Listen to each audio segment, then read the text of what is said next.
Have you ever sat in that heavy silence at a family dinner? Here on Women's Life Stories, we retell those moments, honest, everyday, sometimes controversial. Every story is a mirror.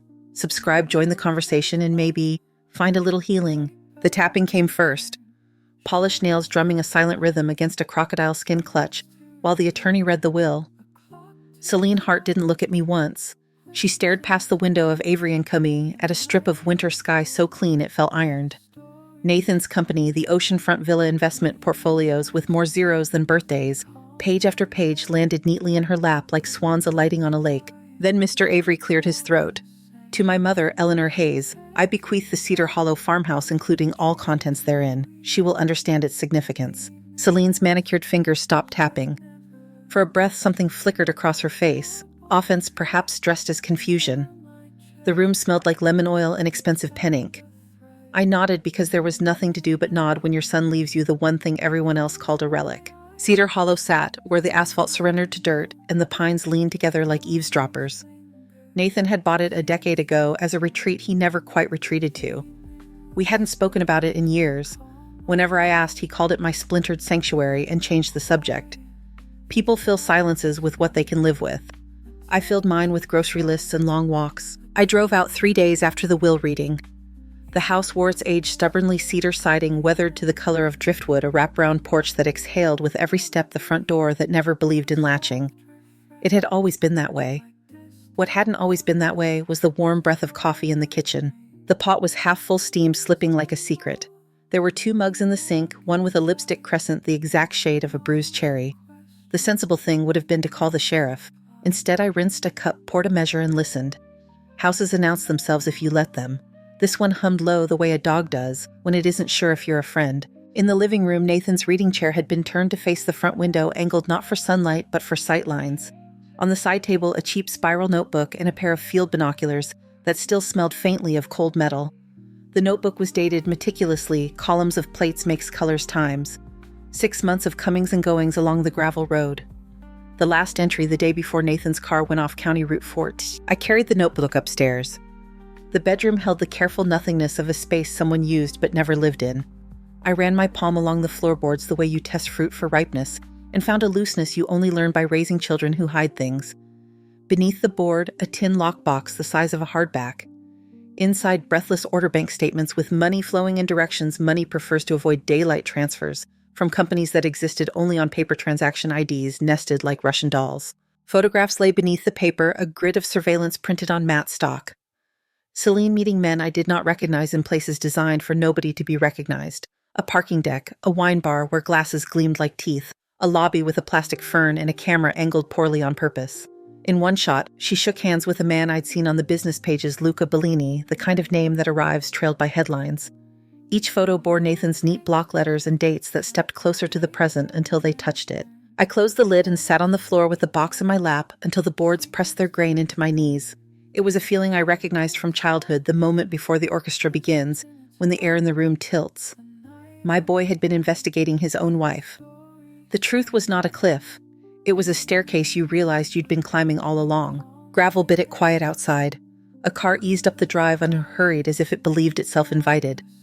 I slid the most damning items into my handbag, replaced the board, and went downstairs with the notebook and the taste of coffee gone bitter. The key turned before the knock. The front door swung in with its old complaint, and Celine stepped over the threshold like someone arriving at her table in a restaurant that always keeps a corner free. She wore black that knew how to drape a silk scarf soft enough to trick light. Her eyes flicked mug chair window me. "Eleanor," she said, surprised but not startled. "I thought you were coming tomorrow." "Clearly someone came early," I said, lifting my cup. The coffee didn't make itself. Her smile held, then cooled by a degree. "This place comforts me. Nathan loved it." "Funny," I said. "He always told me you called it a drafty museum." I set the notebook on the arm of the chair where the binoculars watched the driveway like a stern ant. "Counting cars is an unusual hobby. Grief has many shapes," she said evenly. "So does fraud." I didn't raise my voice. Age has taught me that quiet travels farther. There are records here that don't belong to tax season. Celine's gaze settled steady as a surgeon's hand. "You should be careful what you read into Mrs. Hayes. And you should be careful which keys you copy," I said. "This house doesn't seem to like strangers." Then perhaps, she answered, lowering her voice until it held the temperature of steel, "You shouldn't be alone in it." The wind moved through the pines and the door breathed on its hinges. I set my cup down. The coffee had gone cold. Celine's voice was still in the wood when she left soft consonants gliding into a warning that didn't bother pretending. The pines closed over the road again and quiet settled the way ash does after a fire. I waited until her taillights disappeared between the trunks, then stood very still in the center of the living room and counted my breaths. The house listened back. I took the notebook and the binoculars with me as I moved through rooms that had never learned how to be cozy. It wasn't fear that walked beside me. Fear panics. This was something to adhere a bar of cold metal laid along the spine. I checked the kitchen, nothing but the cooling pot, the damp crescent where a mug had been set, too hard, the faint lipstick trace already paling. In the hallway, a shadow fell wrong against the baseboard and reminded me that Nathan had always preferred hiding places that were clever rather than invisible.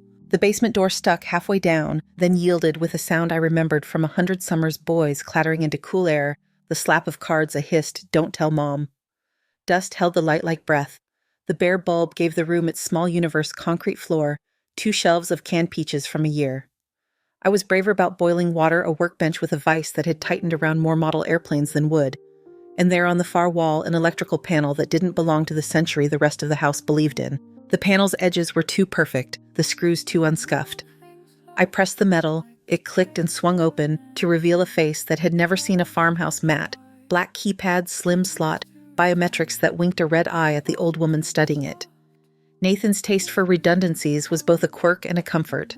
I let my hands remember him. There were always backups, the key in the lining, the copy hidden where a thief would be insulted to look. On the shelf above the workbench sat a chipped glass jar, labeled in my mother's handwriting, Grandma's Cookies. When I lifted it, something shifted, not sugar, not dried cherries, but the small definitive weight that means plan rather than snack. Taped inside the lid was a steel key stenciled with a serial number too short for a power company. I set the jar down like it might answer a question and crossed back to the wall. The key turned, the safe exhaled. Hinges whispered open to a square of dark that had been waiting for my hands. On the top shelf, file folders lined up with the modesty of hymnals. Under them a laptop in a neoprene sleeve, the charger coiled so carefully it felt like a promise. I took the folders first, spreading them on the workbench beneath the bulb. There was a geometry to the theft. Money moved in triangles that returned to their starting points, richer by a margin they pretended not to notice.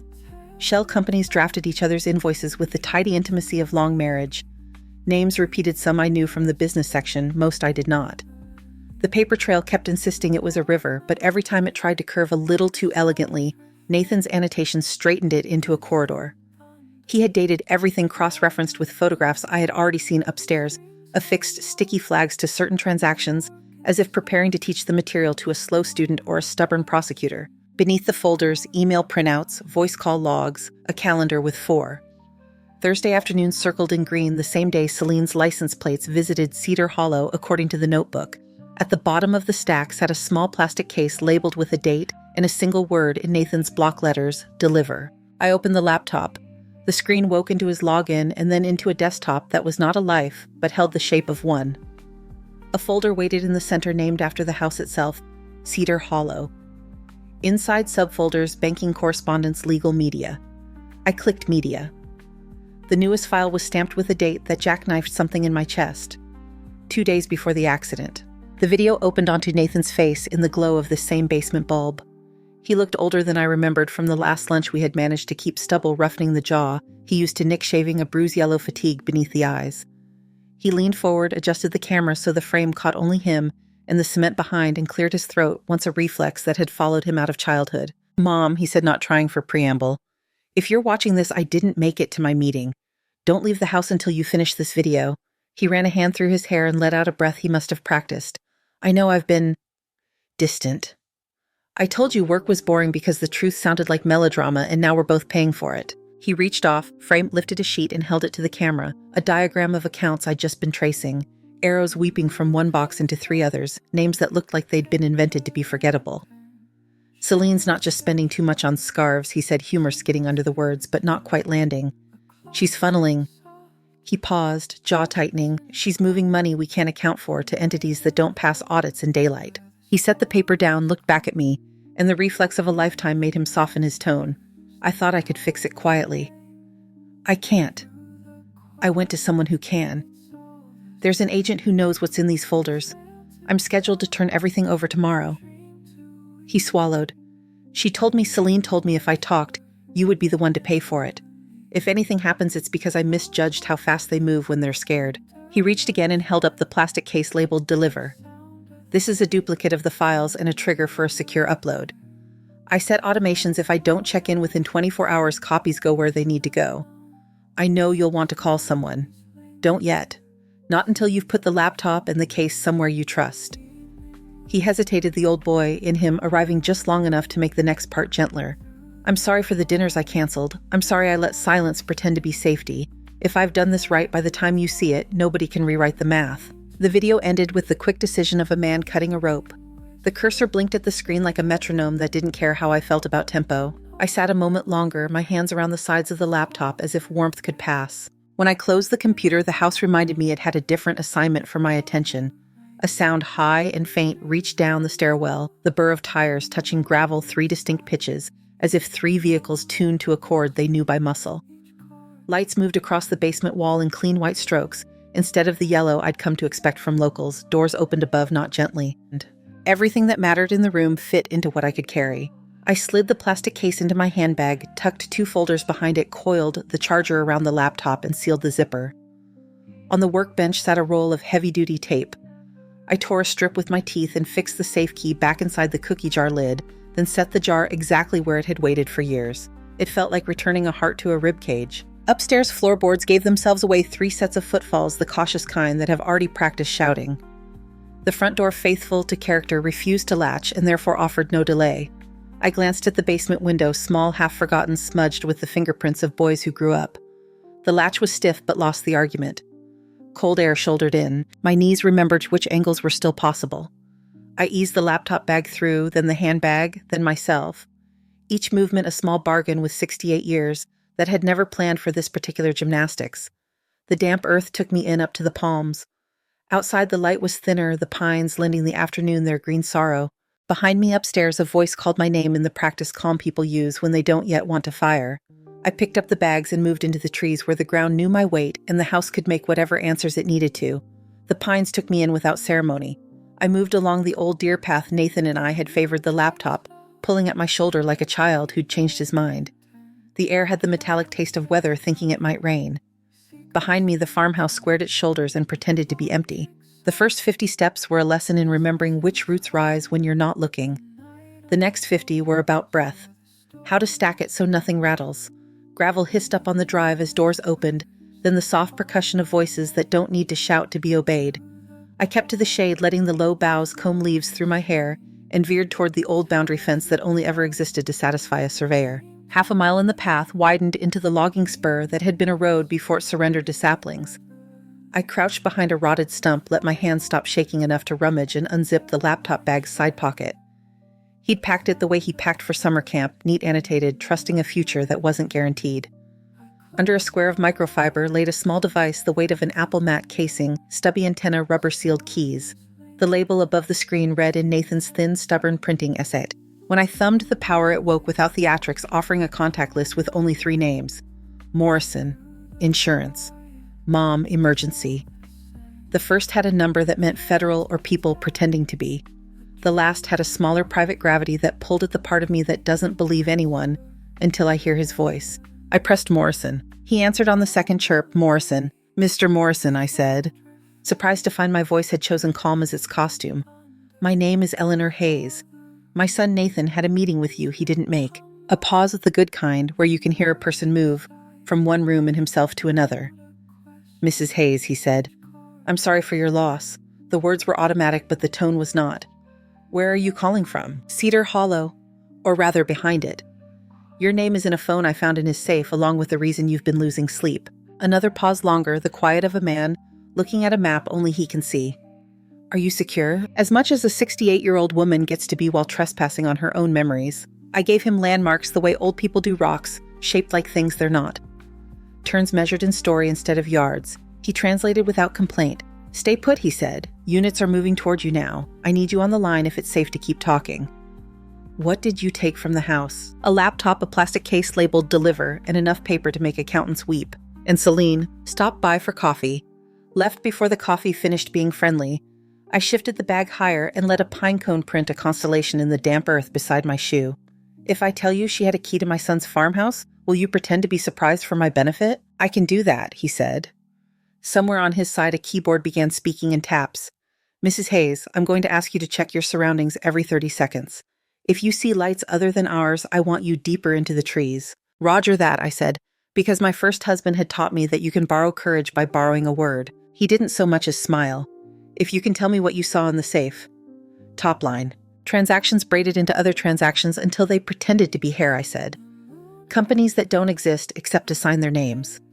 Photographs of Celine with men who own the evening news and a few who own the parts of town polite people don't mention owning. A timeline. His handwriting on all of it. Dates. 6 months tight, maybe longer if the paper is only the tip you document when you think a judge is watching. That's consistent, he said. Consistent with what? With what I'm hoping will be obvious the moment we're standing in the same patch of air. He kept me talking about small things, then my shoes. The quality of the path, whether the moss here rips like lace or peels like skin, because competent people understand that small talk is a bridge you can carry in your pocket. The hum of engines nosed between trees, 3 distinct notes like a chord struck low. White light sampled trunks ahead, not swinging, just arriving. Figures detached themselves from brightness and grew badges. I stayed in a crouch until the nearest one said my name in a tone that had met training. Mrs. Hayes, Agent Ramirez. Hands where I can see them, please. Thank you. He was young enough to still be careful with his knees when he knelt. May I take the bag? You may lift it so my shoulder can remember a better minute, I said. But it stays with me. That works, he said, and helped me stand like we were about to dance and had never learned how. They ferried me to a turnout where a black SUV made the evening look underdressed. Inside, it smelled faintly of new upholstery and coffee that has outlived its optimism. A man with gray at the temples turned in his seat. He looked like a photograph labeled trustworthy in a textbook that would not lie to you unless it had to. Mrs. Hayes? He offered his hand without presumption. Morrison. I gave him mine without theater. You have my thanks. You'll get the version with vowels later. He nodded toward another face, a woman whose gaze could have been filed under inventory. Agent Chen. Ma'am, she said, crisp but not unkind. Let's go ahead and not die tonight. I've already given that a try, I said. Wasn't for me. A laugh lived somewhere under law enforcement's uniform. It showed just for a beat, then went back to work. We drove. The road unspooled in the headlights like thread from an old spool. Morrison spoke in a tone designed to carry over tires on wet pavement. We've been on your daughter-in-law for 8 months, he said. We lost access when Nathan, he adjusted directness into respect when we stopped hearing from him. Your call rewrote our odds. I watched the trees perform their worn magic, near ones rushing, far ones gliding, each pretending to be the only thing moving. You still call her daughter-in-law, I said. We call her what the paperwork calls her until a judge edits, Chen said. And we call her Celine Hart until someone reads us into how she spells the other one. She spells it like she didn't have to earn it, I said. We reached the edge where forest becomes county and county becomes state. The lights of the town made a crown in the little valley that pretends it is a bowl. Morrison drove like a man accustomed to leaving speed in his pocket until required. At a building that had made up its mind to be federal decades ago, we stopped. Doors opened in the right sequence. I followed people who knew where their feet belonged. In a room that had decided to be a conference room, Nathan's laptop squared itself with a power outlet as if they had a standing appointment. Chen gloved and clicked her face, taking on the inward look of someone reading a language that resists translation but is worth the attempt. Morrison set the plastic case labeled Deliver beside her hand, as if handing off a relay baton to a runner he had chosen for the anchor leg. Before we look, he said to me, I want to say something none of us have time to say properly. He waited until my eyes met his.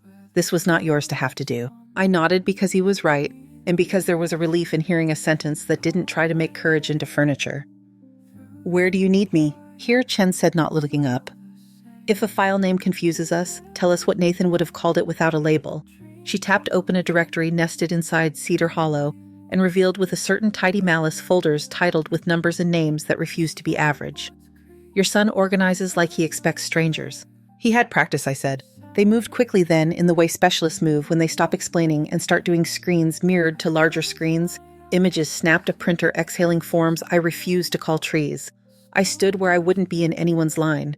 The room had the sound of people who don't require noise to prove they're busy. 15 minutes into the download and 60 since I'd left a basement through the small window made for boys, the sat phone hummed against my palm with the insistence of an insect that had found the only skin left uncovered.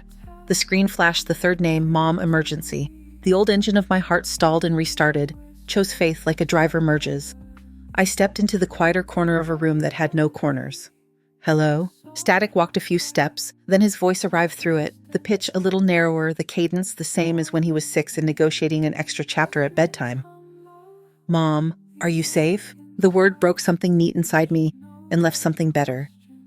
I put a palm flat on the table because touch teaches reality faster than thought. "Nathan, I'm here," he said. He did not say where here was, and I did not ask because we had learned that exchange years ago. I'm listening to dots on a screen that say, "You're at a building that won't admit being a building." "Are you with Morrison?" "I am." "Put me on speaker with him if you can." I did.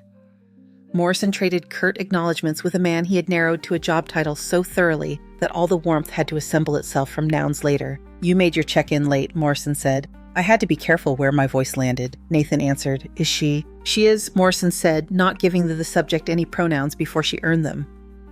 "Your mother delivered deliver. We're taking the bite out of it." "Mom," Nathan said back to me. The word wore humility with dignity. "I'm sorry about the part where you had to crawl through a window we outgrew. If you'd seen me, you would have admired my form," I said. "Your knees would have written me thank you notes." He laughed, a short, aching sound that reminded me he was exhaustion on legs. "I need you to do one more thing I should have made impossible for you to have to do." "No promises," I said, and Morrison cut his eyes at me in a way that confessed to being fond of people who didn't ask permission to be brave. "There's a second cache," Nathan said.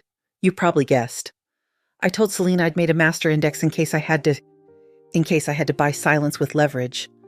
He exhaled and the line transcribed fatigue into frequency. I didn't tell her where it lives, where I asked. In the last place she'd consider worth her posture. A pause that let me catch up. He didn't make me do it alone. The cookie jar on your counter. Bottom of the ceramic cookie slit with silicone USB the size of your thumbnail. It's labeled Ridgeline. Of course he'd hidden a key in something that had baked sugar into my walls. Of course he had trusted my kitchen to be underestimated. And you didn't tell me because if you didn't know, you couldn't be persuaded to know by anyone with ideas about persuasion. Morrison lifted his chin toward Chen. She was already on the radio in the way that competent people translate instructions into coordinated legs and wheels. "We can stage the street," he said, half to her, half to himself. "We'll need eyes on every ingress." He glanced back at me. "Mrs. Hayes, you okay with company in your hedges?" "My hedges have been lonely," I said, and the part of me that has always preferred blunt to pretty added, "If she comes, she won't knock." Chen slid a tablet toward me with a map printed on confidence. "We'll bounce vehicles that don't belong 2 blocks out," she said. "You step inside, we make boring look inevitable." "Boring," I repeated, "a luxury." They moved with the energy of a plan that refuses to believe in fate. A second SUV was summoned, a third that didn't look like a third glided into position. I rode with Chen. She drove like a person who studied physics for personal pleasure. Morrison's car took lead, its lights tucked into its face. When we turned onto my street, I saw my house as strangers had seen it for years. White paint requiring less than it deserved, a porch that forgave weather windows that remember children's breath. A landscaping truck I did not own appeared to service a yard that did not need service. Across the way, a neighbor's Prius acquired a dent I did not remember from last week. Boredom had been set carefully like a stage. Inside the jar waited where it always waited, equal parts ornament and memory. I lifted the lid and found sugar dust where I'd left it, then reached gently into the shaped ceramic cookie that crowned the heap.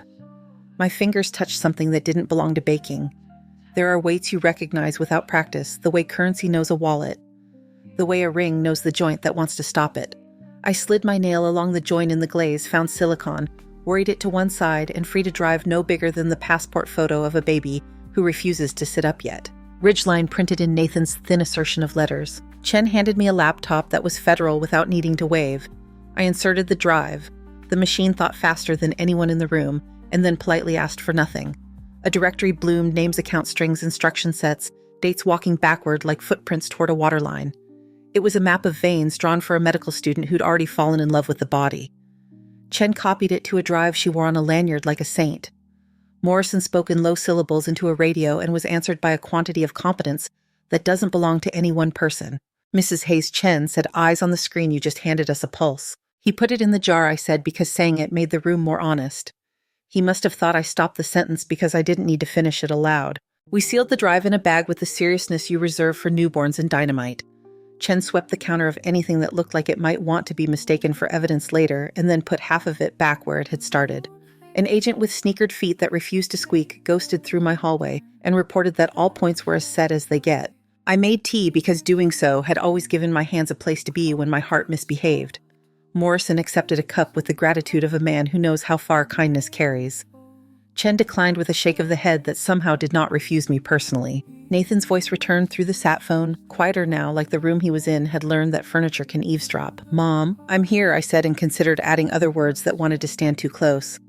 I let them stay where they were. "You did it," he said. "I did one of the things I said. There were and are many. Silence the good kind, during which a person you love continues to be alive." Then, the small sound of him deciding to say something more. "I'll be," he began, and then allowed the sentence to settle without a predicate. "I'll try to be reachable." Reachable is a word, I said. We multitask. We stayed like that a little time too long to be an instant, not long enough to be a memory while the house put on evening.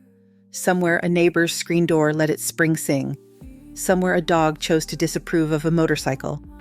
Chen moved through the rooms with an agent's gait, touching nothing, noticing everything. The doorbell rang. It sounded exactly like itself.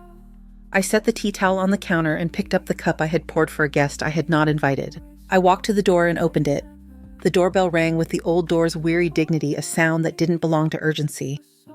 I had set the cookie jar back where it spent its life, left of the coffee maker a little forward, so the shadow lined up with the tile grout at noon. The USB drive was already copied to the bureau's machine and sealed away.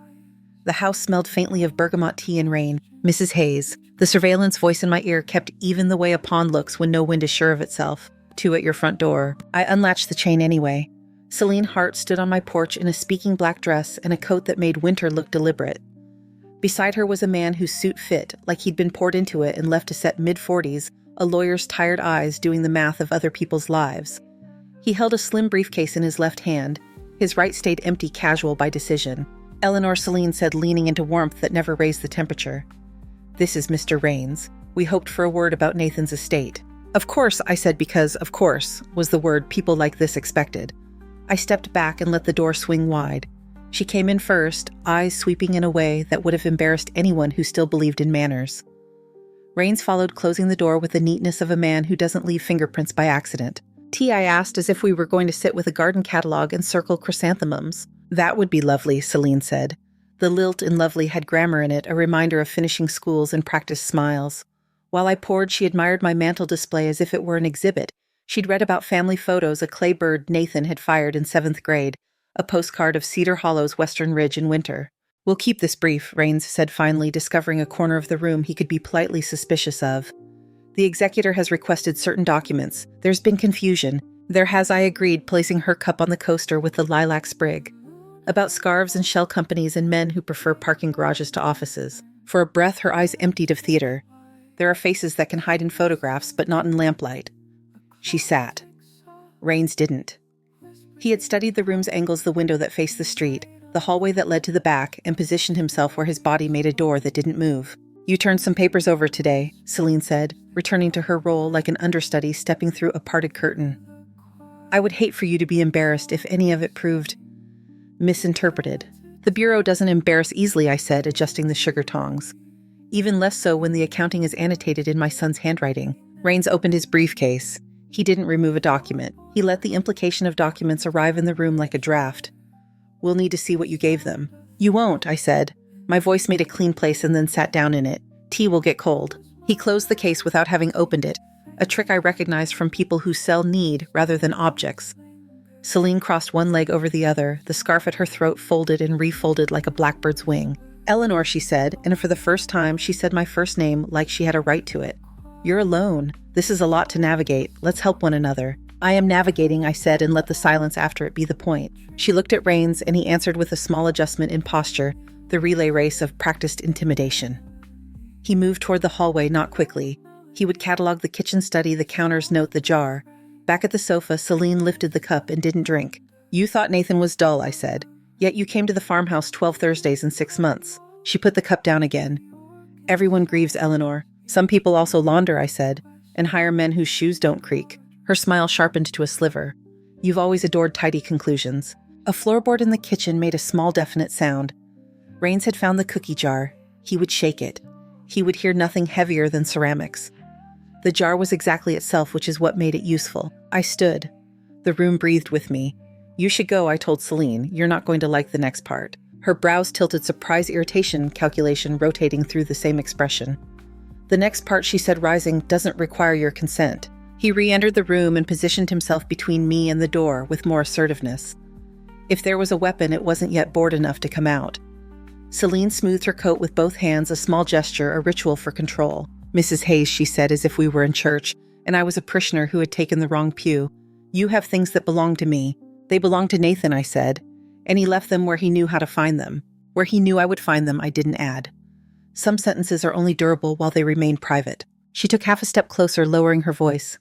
"You aren't equipped for the size of what you've stepped into. People get lost." "Then it's fortunate I live in a small house," I said. The front door exploded inward before the last consonant landed. It came apart into splinters with professional authority, the way a tree does when it stops pretending to be a tree and agrees to become lumber. Commands filled the room in a language that is only partly English. Boots knew exactly where to go. Red-blue strobed the ceiling colors that make even good china look suspect. "Federal agents," a woman announced, clear close. Hands where I can see them. Rains moved his hand toward the inside jacket and discovered how quickly a room can make a decision for a man. He went down under weight and a knee and the sudden invention of zip ties. Celine didn't struggle. She lifted her arms, wrists together and offered them as if she'd practiced on an airplane to pass time. The cuff ratcheted shut. The sound found a rung in the spine and climbed it. Agent Chen's face assembled itself from focus, not from charm, dark hair pulled back, gaze assessing as if it were a flashlight and not a pair of eyes at all.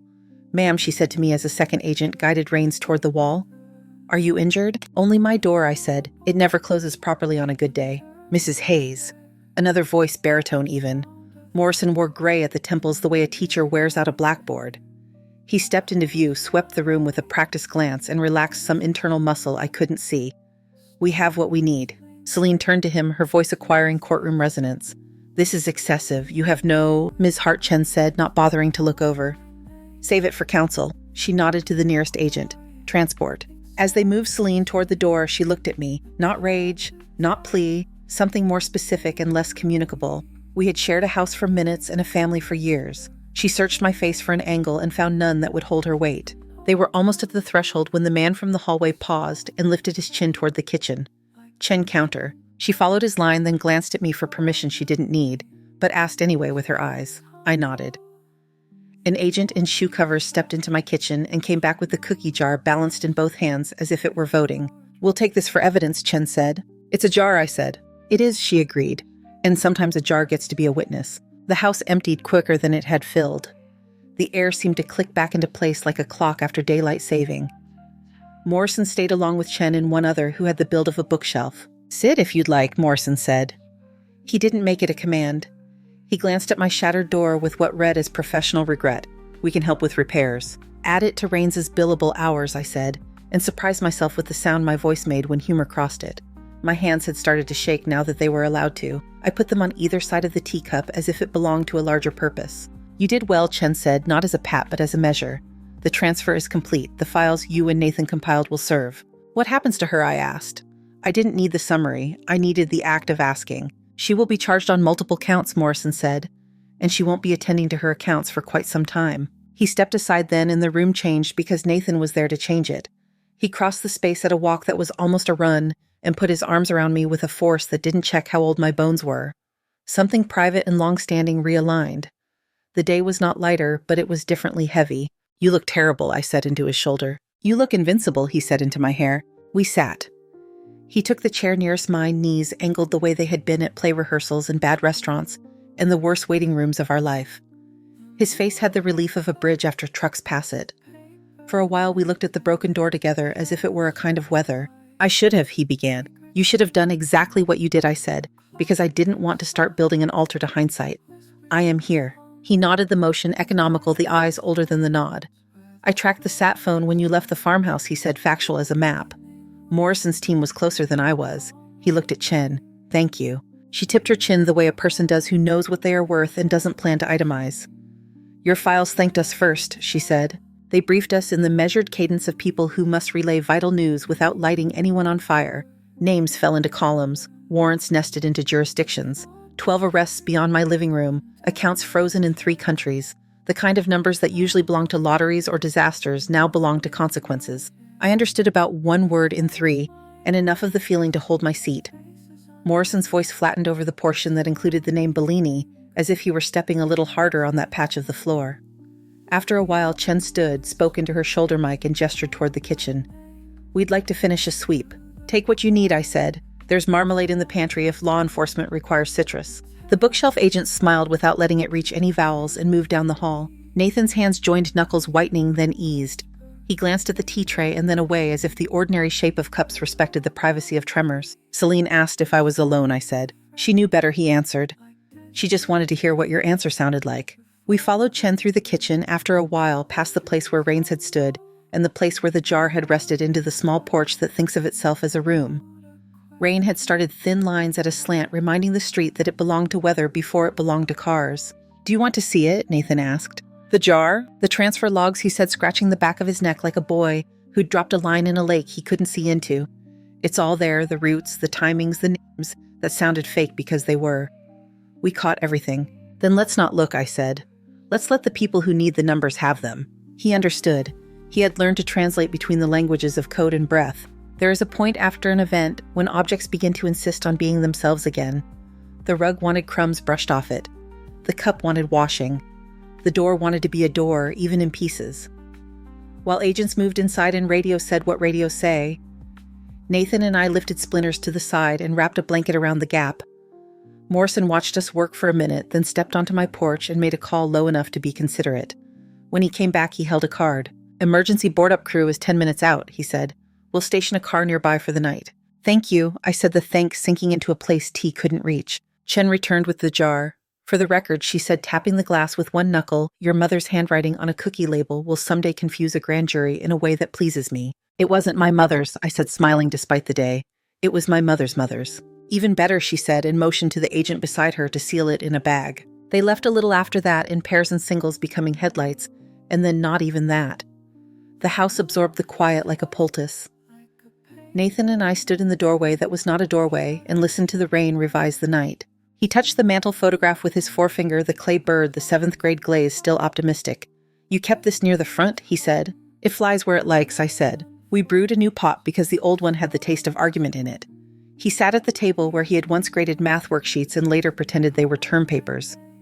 The lamplight found his face the way it always had, choosing the same planes as if nothing had changed them. "Mom," he said, and stopped, not because the word had no companion, but because he didn't know which companion deserved to go first.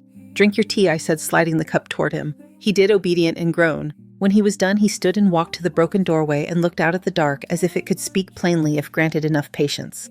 I joined him. We did not raise our voices or our hopes. We let the house hold us and the night make itself known in the language of pine and damp, and the distant hush of tires that belonged to people going elsewhere. Inside, the clock resumed its old argument with time and held its own. The blanket over the doorway lifted and settled as the air considered itself. Somewhere the refrigerator motor hummed a practical hymn. Nathan touched my wrist with 2 fingers, a small acknowledgement that required nothing in response. We cleaned the cups. We turned off the kitchen light. We let the rain go on without us, and the floor remember where our footsteps ended. When we went to sleep, the living room smelled faintly of lemon oil, the way it had on mornings when life only needed toast and a list. The house knew where to look, so did we. Thank you so much for listening to today's story. If this story resonated with you or made you reflect, I'd love to hear your thoughts, so feel free to share them in the comments below. And don't forget to like, subscribe, and hit the notification bell so you won't miss the next story. I'll see you next time as we continue exploring more journeys and lessons together.